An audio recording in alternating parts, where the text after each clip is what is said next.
So guys, kanda ng pizza. Since my dad taught me how to Kanda ng hot sauce. I can work with older people very well. You don't Ayan, no? really so you don't have to answer to anybody. You don't have to apologize to anyone for being yourself. You be unapologetic to you. Ang lahat ng tinuturo ni Cholo sa kanyang anak na si Patrick. O, paano to guys magpagana? Niya, nasa ama. Alam kong malalim yung relasyon mo sa mama mo. Isa rin ba siya sa naging mentor? Kasi bata pa yan. Alam ko na yung kwento. Harap. Early at 7 years old. Anghang. Magulang, harap niya. Dahil halos pizza. Yung support niya. So yun yung pumunta sa father, ibigay mo lahat sa success niya. Now, ang pangarap ko, sinasabi ko, gusto ko yung better than me.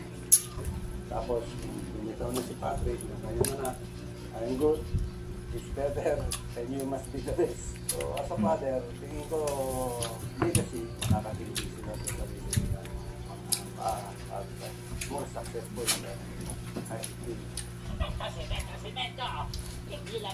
Dito kasi sa amin guys, malapit ng bilihan ng pizza sa Era. Walang imposibleng pangarap sa taong puno ng dedikasyon at Yung pagsisikap. mga nagtitinda sa tabi ng Anson. Nasa voice acting, hindi lang pala Sa Quezon City. boses ang susi sa tagumpay. Puso, Yup, kabutihan. solid. You cannot give what you don't have. You can only give what you have. So, unahin mo muna sarili mo. Para kung mapuno ka na, tumulong ka na. At huwag mong ipagdamot ng alam kasi mawawala yun. Ikaw na voice master, you're the best sir, Ang una kapihan at isang tirang. Okay, question. Sis Yvonne, ano naman ang benepisyong makukuha namin sa tala? Sa first loan nyo po, pwede kayong makaloan ng from 1,000 pesos up to 3,000 pesos at pwede itong lumaki hanggang 25,000 pesos.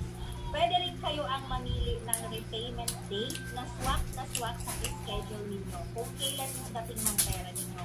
At pwede nyong bayaran ang hiniram nyo from 15 days up to 61 Dami oh. days. Hindi!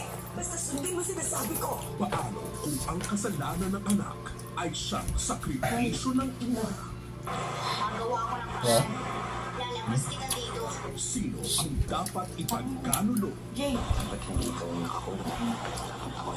Sino ang May pinya pa itong mga adult, pinya niya. Sapagkat sinugo ng Diyos ang kanyang anak, hindi upang hatunang maparusahan ng sanlibutan,